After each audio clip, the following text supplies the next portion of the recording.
ونستعينه ونستغفره ونتوب إليه ونستهديه ونعوذ بالله من شرور أنفسنا ومن سيئات أعمالنا من يهده الله فلا مضل له ومن يضلل فلا هادي له أشهد أن لا إله إلا الله وحده لا شريك له وأشهد أن سيدنا ونبينا محمدا عبده ورسوله اللهم صل وسلم على عبدك ورسولك محمد وعلى آله وصحبه ومن تبعهم بإحسان إلى يوم الدين. قال الله سبحانه وتعالى يا أيها الذين آمنوا اتقوا الله حق تقاته ولا تموتن إلا وأنتم مسلمون. Baik para ikhwah sekalian, Alhamdulillah kita melanjutkan kajian kita kembali pembacaan serta penjelasan kitab Al-Arba'in An-Nawawiyah karya Imam Abu Zakaria Yahya ibn Sharaf An-Nawawi rahimahullah wa radiya'an. Kita sampai kepada hadis atau masih berada di hadis yang kedua, dan kita sampai kepada di mana salah seorang yang datang menemui Nabi Muhammad SAW di tengah berkumpulnya beliau dengan para sahabat yang lainnya, dan duduk berhadap-hadapan dengan Nabi Muhammad SAW, menyandarkan lututnya dengan lutut Nabi Muhammad SAW, lalu beliau atau orang tersebut mengatakan, ya Muhammad, wahai Muhammad. Nah, di sini orang tersebut, ya, yang kita ketahui nanti di akhir hadis bahwasanya orang tersebut adalah malaikat Jibril, memanggil Rasulullah SAW dengan namanya saja. Yang kita ketahui di dalam surat An-Nur ayat 63, Allah Tabaraka wa Ta'ala berfirman, La taj'alu du'a ar-rasuli bainakum ka du'a'i ba'dikum ba'dha. Dan jangan jadikanlah panggilan yang kau pakai untuk memanggil Nabi Muhammad SAW seperti panggilan kalian dengan yang lainnya. Artinya di sini kita melihat seperti halnya secara kasat mata adanya pelanggaran dan melakukan hal yang diharamkan. Para ulama menjelaskan diantaranya adalah atau mentaujih perbuatan ini adalah imma beliau melakukannya sebelum ayat tersebut diturunkan, atau maknanya adalah bahwasannya Al-Quran diturunkan ini kepada manusia dan jin. Ya, taklif, pembebanan syariat ini dibebankan kepada malaikat dan jin. Sedangkan kepada manusia dan jin. Sedangkan yang bertanya dan memanggil Nabi Muhammad SAW setelah itu, yang walaupun mau mewujudkan, menampakkan dengan penampakan manusia, itu adalah malaikat. Ya, sehingga hukum ini tidak berlaku baginya. Lalu ia mengatakan, akhbirni anil Islam. Ya, kabarkanlah kepadaku tentang Islam. Nah, di sini di dalam riwayat ini malaikat Jibril memulai pertanyaannya dengan menanyakan tentang hakikat Islam. Akan tetapi di dalam riwayat yang lainnya,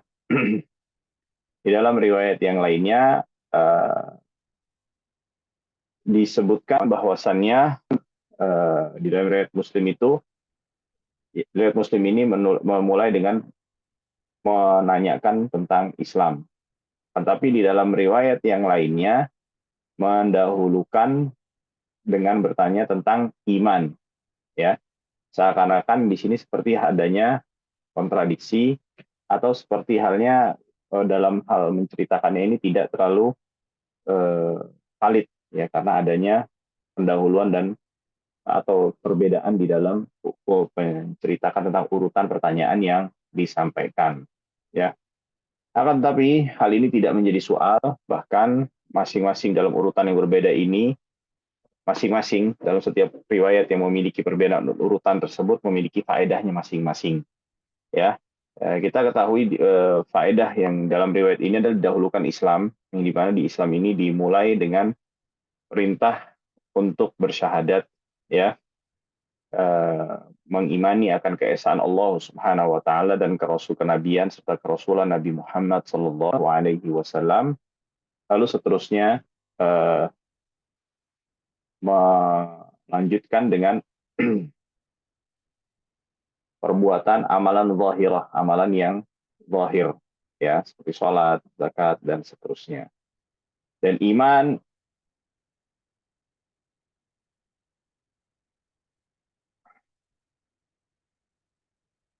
Karena dan juga lalu dilanjutkan dengan iman yang dimana iman ini adalah perbuatan yang batin yang tidak tampak, ya, tidak tampak, ya, sehingga iman ini tampilan zahir ini ditunjukkan didahulukan sebagai bentuk pembuktian akan keimanan, ya.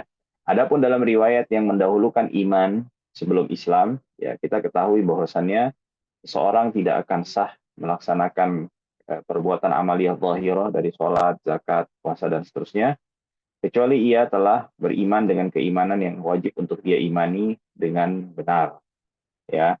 Jadi hal ini menunjukkan bahwasannya kita diperintahkan untuk beriman dengan keimanan yang benar terlebih dahulu, lalu membuktikannya dengan perbuatan amalan kebaikan atau amal soleh. Ibnu Hajar mengatakan, anna taqdim wa ta'khir minar ruah, bahwasannya mengedepankan, artinya perbedaan urutan ini adalah berasal daripada perawi yang meriwayatkan hadis ini. Di anal qissata wahidah ikhtalafa ruwatu fi ta'diyatiha. Karena kisah ini terjadi hanya satu kali dan para perawi berbeda di dalam menyampaikan dan meriwayatkannya. Artinya sebagian ada yang mendahulukan iman, sebagian ada yang mendahulukan Islam dan seterusnya. Lalu faqala Rasulullah sallallahu alaihi wasallam, lalu Rasulullah sallallahu alaihi wasallam bersabda, ya, ketika ditanyakan mal Islam, al Islamu, ya, Islam maknanya secara bahasa adalah masuk ke dalam keselamatan. Maknanya adalah keselamatan. As-silm di sini adalah dengan tunduk dan patuh, ya. Secara syariat maknanya adalah al-inqiyadu ilal a'malil wajibati dhahirah, ya, tunduk patuh dalam mengerjakan perbuatan dengan mengerjakan amal-amal yang wajib, ya, amal-amal zahir yang diwajibkan. Antashhada, engkau bersaksi. Syahadah maknanya adalah al-ikhbar an amrin mutayaqqanin qat'an ay tu'allima wa tuhaqqiq. Syahadah itu adalah mengabarkan sesuatu hal yang diyakini, ya, secara qat'i dan diketahui, ya. An la ilaha illallah, bahwasanya tiada ilah. Ilah di sini maknanya adalah ma'bud. Artinya dinafikan di sini adalah ma'bud la illallah, melainkan hanyalah Allahu subhanahu wa ta'ala. Nah, di sini adalah pertama adalah syahadah. Jadi yang dinamakan sebagai syahadah itu harus didahulukan yang namanya ilmu, ya. Maka dari itu sebagian ulama mengatakan bahwasannya kewajiban yang pertama bagi seorang mukallaf itu adalah an-nazar, yaitu penelitian, ya, atau melihat kepada dalil-dalil yang menumbuhkan keimanannya. Karena syahadah ini harus dibangun dibangun di atas ilmu, dibangun di atas ilmu. Nah, akan tetapi sebagian ulama mengatakan kewajiban yang pertama bagi kita mukallaf, ya, adalah beriman atau mengenal Allah Subhanahu wa taala. Kedua hal ini tidak menunjukkan sebuah kontradiktif atau kontradiksi, dikarenakan seseorang tidak akan beriman melainkan setelah ia melewati proses yang namanya sebuah pengamatan yang menghasilkan akan sebuah ilmu yang dimana ilmu tersebut membawa kita pada sebuah keimanan. Ya, situ ya. Nah, lalu di sini Rasulullah melanjutkan wa anna Muhammadan Rasulullah, bahwasannya Muhammad adalah utusan Allahu Subhanahu wa taala, ya. Di sini kita harus mengimani bahwasannya seseorang yang bernama Muhammad adalah utusan Allah.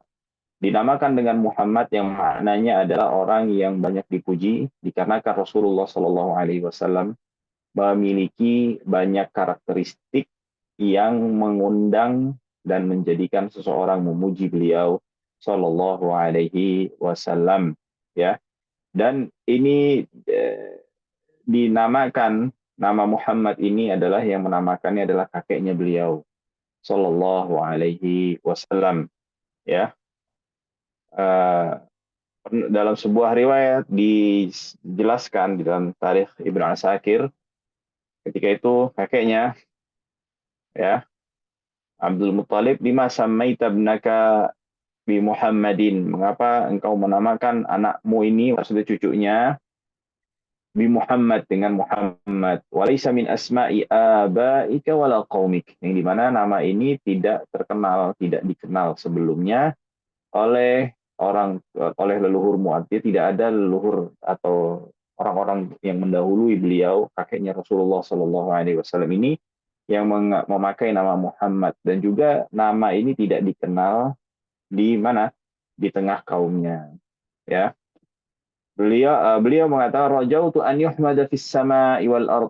Aku mengharapkan bahwasannya ia akan dipuji baik di langit maupun di muka bumi, dan Allah Subhanahu wa taala mewujudkan keinginannya dan harapan beliau, ya. Dan juga beliau menamakan dengan nama Muhammad, itu berdasarkan sebuah mimpi yang ia lihat. Pernah beliau lihat di mana keluarnya rantai yang berwarna perak dari punggungnya, di mana rantai ini membentang satu rantai ke arah atau maaf, satu sisinya membentang ke arah barat dan satu sisinya yang lain membentang ke arah timur. Dan setelah itu rantai itu kembali dan membentuk seperti halnya pohon, yang dimana pohonnya tersebut terdapat daunan yang sangat amat lebat, ya, dan setiap helai daun yang berada di pohon tersebut bersinar terang, ya. Lalu seseorang yang mengerti takwil mimpi memaknai bahwasannya, ya, ini menunjukkan nanti akan lahir dari keturunanmu, ya, seseorang yang akan menjadi orang yang dipuji, diagungkan, dimuliakan oleh penduduk langit dan penduduk bumi. Dan bentangan dari timur ke barat itu menunjukkan akan pengikut Nabi Muhammad SAW, dan itu kita lihat saat ini di mana tersebarnya kaum muslimin dari ujung timur sampai ujung barat di muka bumi ini. Nah, lalu selanjutnya adalah wa tuqimas shalah. Setelah kita bersyahadat, tentu seseorang muslim ini kewajiban pertamanya adalah bersyahadat, ya. Sebelum ke situ tadi disampaikan yang awal wajib bagi seorang mukallaf ini adalah, yang pertama ada sebagian ulama mengatakan nazar, pengamatan. Yang kedua adalah ma'rifatullah, mengenal Allah Subhanahu wa taala. Di sini tidak ada kontradiksi dikarenakan tadi sebagaimana sudah disampaikan bahwasannya seseorang tidak akan bisa mencapai tingkatan ma'rifatullah, mengenal Allah, melainkan harus melewati sebuah pengamatan dan pembelajaran, ya. Jadi artinya para ulama mengatakan an-nazar, pengamatan dan pembelajaran ini wajibun li ghairihi wa ma'rifatullah wajibun li dzatihi. Wajib karena hal yang lain, artinya menjadikan ini sebuah proses yang harus untuk dilewati untuk melaksanakan kewajiban yang telah dibebankan kepada kita semua. Lalu selanjutnya adalah waktu qimas shalah, menegakkan sholat. Di sini perhatikan Rasulullah Shallallahu Alaihi Wasallam memakai ungkapan petuki dan menegakkan. Nah, iqam adalah melakukan, menjadikan sesuatu itu secara melindunginya dari hal yang berusaknya, ya. Suaranya keputus-putus ya. Iya. Dan Mungkin suara aja kali ya. tes gimana? Putus-putus. Masih.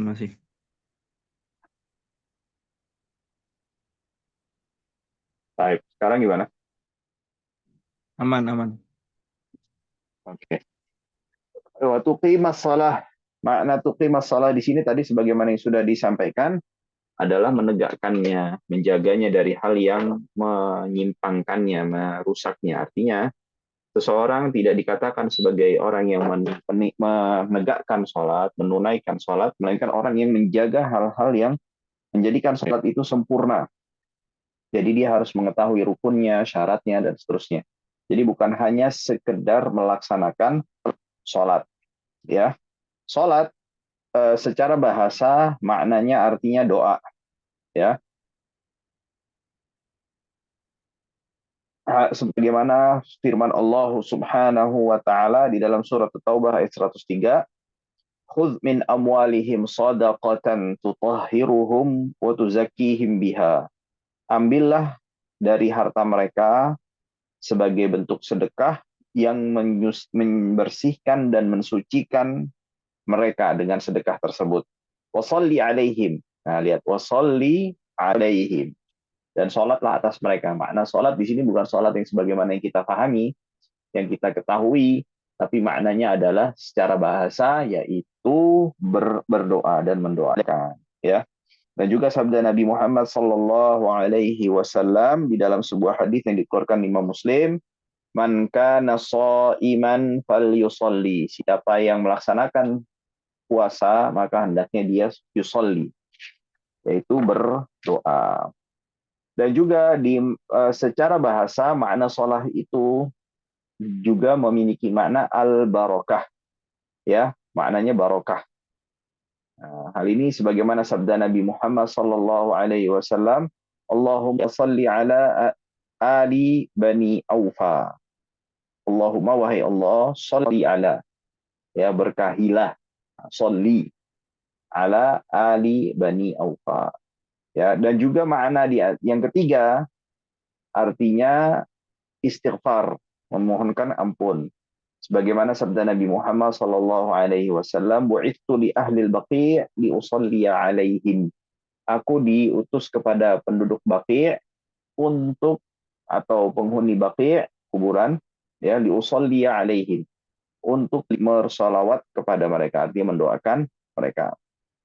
Nah, adapun secara syariat, ya kita tahu insyaallah di sini sudah banyak yang tahu maknanya adalah aqwalun wa af'alun muftatahatun bitakbir muftatamatun bitaslim, ya, ghaliban, ya.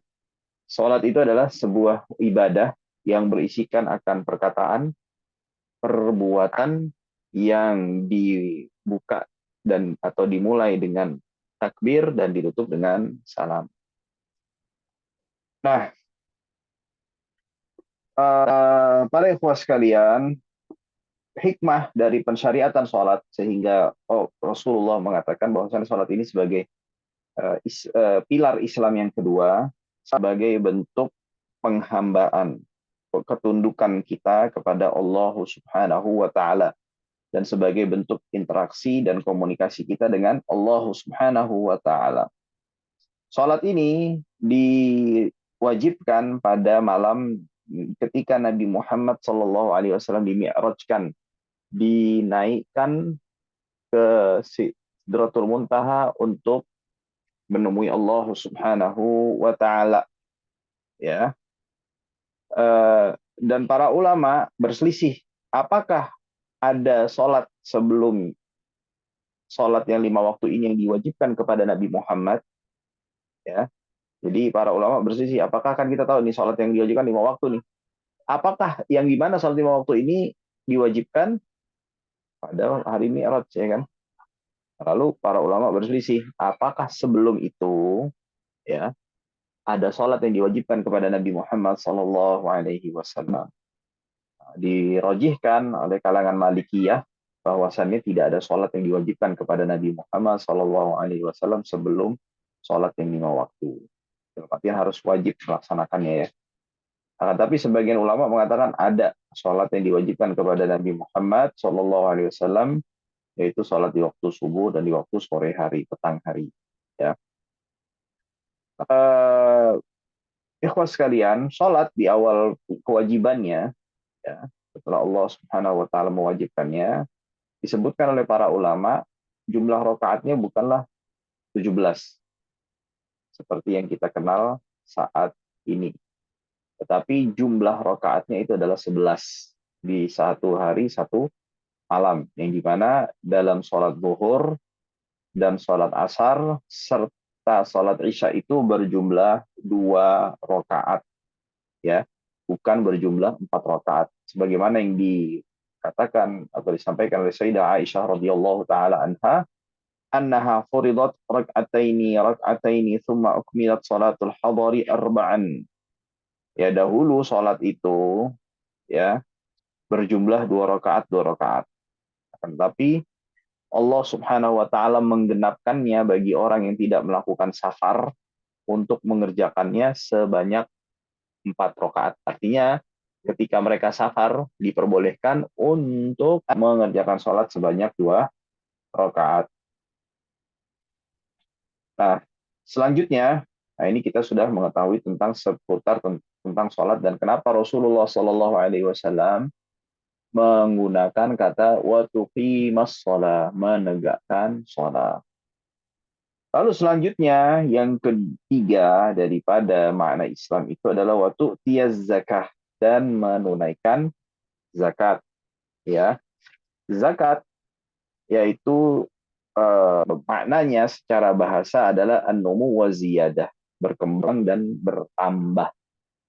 Nah, jadi artinya segala yang kita berikan berupa zakat itu menjadikan kita ini melebihkan, menambah nilai kita. Baik hartanya nanti ditambahkan oleh Allah Subhanahu wa taala dari sisi kuantitasnya, atau bisa jadi ditambahkan dari sisi kualitasnya. Artinya apa? Mungkin kita memiliki penghasilan tidak bertambah dari sisi nominalnya, akan tetapi dari keberkahan, ya, rasa syukur yang kita miliki, yang Allah anugerahkan kepada kita itu bertambah, berbeda kualitasnya daripada sebelum kita mengeluarkan zakat. Dan juga kenapa, maaf sebelum ke situ, dan juga bisa maknanya adalah memang secara kuantitasnya juga ikut ditambahkan oleh Allah Subhanahu wa taala, yang awalnya kita punya penghasilan sekian lalu nominalnya menjadi lebih bertambah setelah kita mengeluarkan zakatnya. Atau bisa maknanya tumbuh berkembangnya ini sih dari sisi apa? Dari sisi pahalanya. Dari sisi pahalanya yang awalnya kita tidak mendapatkan pahala sebesar, nanti ketika kita cuma hanya berinfak yang sifatnya sunnah, tentu tidak akan bisa menyaingi dan mengimbangi infak yang hukumnya wajib. Karena kita ketahui yang wajib itu jauh lebih afdal daripada yang sunnah. Lalu di antara makna zakah juga adalah al-madah, yaitu adalah pujian. Seseorang dikatakan diberikan tazkiyah dari kata zakka yuzakki, ya, artinya orang tersebut diberikan pujian, ya. Ya, dan seterusnya, intinya banyak makna daripada zakat ini, ya. Lalu yang selanjutnya adalah watasumu Ramadan, dan mengerjakan puasa di bulan Ramadan. Puasa as-saum itu secara bahasa maknanya al-imsak wal kaffi anis syai'. Maknanya adalah menahan, ya, dari segala sesuatu. Maka dari itu Allah Subhanahu wa taala ketika menceritakan kondisi Sayyidah Maryam, "Oh, inni nazartu lirrahmani shauma." Aku bernazar kepada Allah Subhanahu wa taala untuk menahan diri, sauman. Sauman di sini maknanya apa? Artinya menahan diri dari tidak, atau tidak menahan diri untuk tidak berbicara. Menahan diri untuk dari berbicara, menahan diri dari berbicara. Nah, ke di sini puasa kan kita tahu urutannya syahadat,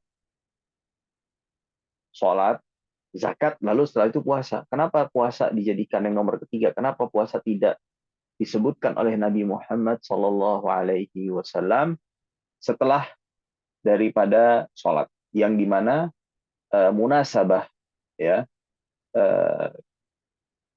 persamaan antara puasa dengan sholat ini memiliki persamaan yang lebih besar. Dari sisi apa? Bahwasannya kedua-duanya adalah amalan ibadah. Ibadah badaniyah, ibadah yang murni dilakukan dengan badan kita. Sedangkan zakat itu adalah amalan yang menggunakan harta. Ya. Mengapa demikian? Alasannya ada dua, diantaranya karena perhatian syariat terhadap perintah zakat ini. Sehingga banyak kita dapatkan di dalam Al-Quran, Allah Subhanahu wa ta'ala menggandengkan perintah mengerjakan zakat, menunaikan zakat setelah Allah Subhanahu wa ta'ala memerintahkan kita untuk melaksanakan sholat. Dan yang kedua adalah zakat ini seperti halnya sholat. Maksudnya seperti apa? Artinya kemiripan antara zakat dengan sholat itu lebih mirip dibanding puasa dengan sholat. Dari sisi apa? Sisinya adalah bahwasannya ketika seseorang telah diwajibkan untuk berzakat, telah wajib ya, artinya syarat wajibnya telah terpenuhi pada orang tersebut, itu tidak bisa digugurkan sebagaimana halnya sholat. Artinya selama masih akalnya masih ada, mau badannya bagaimanapun kondisinya, dia tetap wajib untuk melaksanakan sholat, begitu juga zakat. Seperti apapun kondisinya, ketika syarat wajibnya zakat itu telah terpenuhi, maka tidak akan bisa digugurkan. Lain halnya dengan puasa. Ada orang yang diwajibkan, tetapi bisa jadi puasa tersebut digugurkan kewajibannya pada orang-orang tersebut, seperti hal orang tua. Ya, baik. Lalu disebutkan di sini wasaumi watasumu Ramadan. Ya, Ramadan itu bulan ke-9. Ya, maaf. Apa? Iya, bulan ke-9, maaf ya. Bulan ke-9 daripada urutan bulan 12 bulan daripada bulan Hijriyah. Ya. Nah, juga di dalam hadis ini, di dalam potongan hadis ini ada sebuah permasalahan yang cukup ya apa ya namanya ya? Cukup menarik nih. Apakah boleh kita menyebut kata Ramadan tanpa menggunakan kata syahr bulan? Artinya Ramadan sudah. Ramadan saja sudah. Ya. Artinya tanpa harus menggunakan syahru Ramadan, bulan Ramadan. Ada 3 pendapat. Pendapat pertama, bolehnya secara mutlak kita sebut Ramadan tanpa menggunakan syahr, bulan, atau lain sebagainya. Intinya boleh saja, tidak ada masalah. Dan ini adalah pendapatnya Al-Bukhari. Ya, lebih lagi dalam sebuah hadis Rasulullah SAW bersabda, "Idza dakhala Ramadhanu futihat abwabul jannah." Jika telah tiba Ramadan, di sini Rasulullah tidak mengatakan syahrul Ramadan, dibukakan pintu surga. Sebagian ulama mengatakan boleh bila kita menggunakan kata-kata atau menaruh kata Ramadan tersebut pada konteks yang menunjukkan yang dimaksud oleh kita dari kata Ramadan itu adalah bulannya. Asumu Ramadan, saya berpuasa. Artinya apa? Di Ramadan, artinya di bulan Ramadan. Ya. Nah, terus juga ja'a Ramadan, datang Ramadan. Artinya nggak mungkin kan datang kucuk-kucuk. Ada yang Ramadan ya biasanya dipahami langsung terlintas di pikiran kita. Maksudnya di sini adalah apa? Bulan Ramadan. Ada sebagian ulama yang mengatakan tidak boleh mengucapkan kata Ramadan, melainkan harus ditambahkan syahrul Ramadan, bulan Ramadan. Karena kenapa? Menurut pendapat ini, atau kedua pendapat yang terakhir ini, Ramadan ini, atau kedua pendapat tersebut, yang kedua pendapat terakhir ini dibangun di atas pendapat bahwa Ramadan ismun min asma'illahi ta'ala. Nama di antara nama-nama Allah subhanahu wa ta'ala. Jadi kita nggak layak tuh kayak kita bilang asumu Ramadan. Jadi main nyebut Ramadan aja gitu. Itu nggak layak tuh. Ini menurut atau dua pendapat terakhir ini dibangun di atas pendapat tersebut. Akan tapi Imam An-Nawawi mengatakan wal madhhabanil akhirani fasidan kama qala dua madhab yang terakhir ini itu madhab yang fasid. Mengapa demikian? Wala yasihu an yakuna min asma'ihi ta'ala faqad sanafa jama'atun la yuhsuna fi asma'illahi ta'ala falam yuthbituhu wa ma ruwiya fihi min al-hadithi dha'ifun. Ya karena berapa banyak ulama yang menuliskan karya yang menjelaskan tentang nama-nama Allah, tidak ada satupun dari mereka yang memasukkan kata Ramadan sebagai nama di antara nama-nama Allah Subhanahu wa taala. Adapun adanya sebuah hadis yang menunjukkan bahwa Ramadan itulah nama di antara nama Allah, katanya hadisnya dhaif. Ya, hadisnya ini dikeluarkan Ibnu Adi di dalam Kamil, dan juga Baihaqi dari Abi Hurairah secara marfu'. Di sini di dalam hadis ini disebutkan la taqulu Ramadan, jangan kalian katakan Ramadan, cuma Ramadan aja. Fa inna Ramadana ismun min asma'illah, karena Ramadan itu adalah nama di antara nama Allah. walakin qulu syahrul Ramadan, akan tetapi katakanlah bulan Ramadan. Dan hadis ini didhaifkan oleh Al-Imam Al-Baihaqi. Didhaifkan oleh siapa? Al-Imam Al-Baihaqi rahimahullahu taala. Nah, para ikhwah sekalian, dahulu Ramadan awal ketika puasa ini diwajibkan itu nggak langsung wajib harus kudu kita ngerjain, enggak. Tetapi pertama-tama itu kita diberikan khiyar, pilihan antara mengerjakannya atau memberikan fidyah. Bagaimana firman Allah Subhanahu wa taala, wa 'alal ladzina yutiqunahu fidyatun ta'amu miskin, dan bagi mereka yang mampu untuk memberikan fidyah, mampu untuk melakukan puasa, antara dia memberikan fidyah atau dia berpuasa. Lalu ayat tersebut dinasakh, dihapuskan, artinya kebolehan kita untuk memilih antara melaksanakan puasa dan memberikan fidyah atau menggantinya dengan fidyah itu dihapuskan dengan firman Allah Subhanahu wa taala dalam surat Al-Baqarah ayat 185 yang tadi di 184, "Faman syahida minkumus syahra falyasumhu." Siapa yang mendapati bulan Ramadan, maka berpuasalah.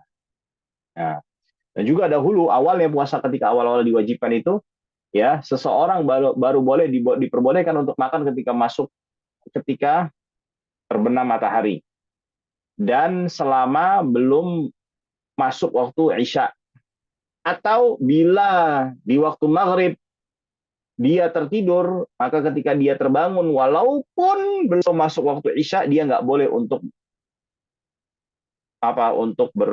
untuk makan lagi. Artinya dia diharuskan untuk apa?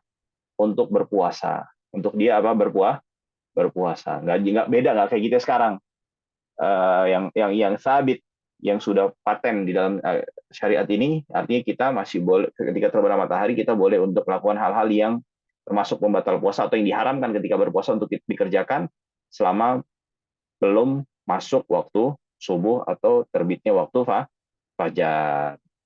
Baik, sampai di sini dulu insya Allah. Setelah itu kita akan masuk kepada watahujjul baita, rukun Islam yang kelima yang disampaikan oleh Nabi Muhammad Sallallahu Alaihi Wasallam di dalam sabda beliau di dalam hadis Jibril ini. Ya tentu hadis Jibril ini jadi agak panjang karena kenapa? Memang hadis ini hadis yang Masya Allah memiliki keistimewaan yang berbeda dengan hadis-hadis yang lainnya, sampai-sampai Imam Ibnu Hajar Al-Haytami mengatakan sekiranya hadis ini setiap pertanyaan yang disampaikan Rasulullah SAW itu dituliskan satu mu'allaf, bisa dijadikan satu jilid sendiri. Artinya hadis ini bisa disyarah mencapai 3 jilid atau 4 jilid. Ya, wallahu taala a'la wa alam. Baik, Masya Allah, tabarakallah. Jazakumullah khair pada Ustadz kita atas penjelasannya. Masya Allah, sangat jelas dan juga faidah yang banyak yang mungkin kita juga baru mendengarnya. Ya, luar biasa. Sebelum kita tutup, untuk teman-teman, jika ada yang ingin bertanya, dipersilahkan. Ya, baik yang terkait dengan materi atau yang di luar materi boleh juga. Boleh, Ustadz ya? Boleh. Yang susah-susah. Kasihan Ya, aneh. siap, Masya Allah. Tafadhol, teman-teman, ada yang mau bertanya di sini? Kalau tidak ada, Ana yang mau bertanya, Ustadz. Baik, Ya Allah. izin bertanya, Ustadz. Tadi terkait dengan kewajiban pertama bagi seorang yang beriman, Ustadz ya. Tadi disebutkan adalah nazar ya, kalau tidak salah ya. Ada yang mengatakan nazar, ada yang mengatakan ma'rifatullah. Ada dua yang menyampaikan, ada dua hal, ada 2 poin. Ada yang mengatakan nazar, ada yang mengatakan ma'rifatullah. Ma'rifatullah itu berarti mengilmui tentang Allah gitu, Ustadz. Mengenal Allah dulu gitu. Iya, betul. Bedanya sama syahadat atau tauhid Yaitu gitu. syahadat itu adalah ya bentuk kita ma'rifatullah itu adalah ya bentuk syahadat kita itu sebagai bentuk ma'rifatullah kita terhadap kata syahadat tersebut. Nggak mungkin kita bersyahadat kalau kita tidak mengenal Allah Subhanahu wa taala. Ketika kita mengenal Allah Subhanahu wa taala, pastilah kita akan bersyahadat dan mengakui akan keuluhiyahan atau ketuhanan Allah Tabaraka wa taala. Eh, kalau dalam kehidupan sehari-hari tuh lebih prakteknya gimana, Sat? Maksudnya kewajiban pertama, apakah seorang Hmm. ketika atau ketika dia lahir Muslim gitu, terus Mm-mm. karena yang pertama bukan syahadat gitu ya, yaitu pertama kali adalah nazar, itu kira-kira Oke, berbentuk jadi gini, gimana? Gimana, nazar Sat? di sini tidak mesti maknanya para ulama mengatakan nazar di sini nazar jumli, nazar secara global, secara umum. Artinya bukan harus dia menguasai dalil-dalil dalam mengesahkan atau menetapkan akan ketuhanan dan keuluhiyahan Allah Subhanahu wa taala. Jadi Hmm. dalam artian secara rinci artinya dia bisa menjabarkan dalil-dalilnya, bahkan bisa membantah syubhat-syubhat yang dilancarkan kepada dirinya yang berkaitan dengan keyakinannya, dia bisa bantah. Enggak seperti itu yang di apa dimaksudkan oleh para ulama. Tapi makna Baik. nazar di sini adalah sampai pada poin titik di mana dia sampai pada sebuah keyakinan yang tidak bisa digoyahkan, ya. Walaupun Hmm. dia tidak bisa menjabarkan dalil-dalil yang dia pakai dan dia bangun keyakinannya di atasnya dan membantah syubhat yang bila syubhat itu telah sampai kepada dirinya. Walaupun dia nggak bisa gitu, tetap yang jelas maksudnya nazar di sini adalah sampai kepada taraf dia meyakini akan keuluhiyahan, ketuhanan, keesaan Allah Subhanahu wa taala. Jadi walaupun para ulama menjelaskan dalam hal teori memang ia wajib, tetapi dalam hal praktek semua kaum muslimin terlebih lagi ya, Hmm. setiap kaum muslimin yang tinggal di tengah-tengah kaum muslimin telah mencapai atau telah melaksanakan fase nazar. Hmm. Baik, baik. Insyaallah. Nah, Ustaz. Sehingga dengan ya sehingga maksudnya keimanan yang kokoh itu adalah yang disebut dengan namanya ma'rifatullah tersebut. Nah, lantas para ulama juga ada yang berselisih akan makna bagaimana kalau ada orang Islam yang tidak melakukan nazar di sini, ya.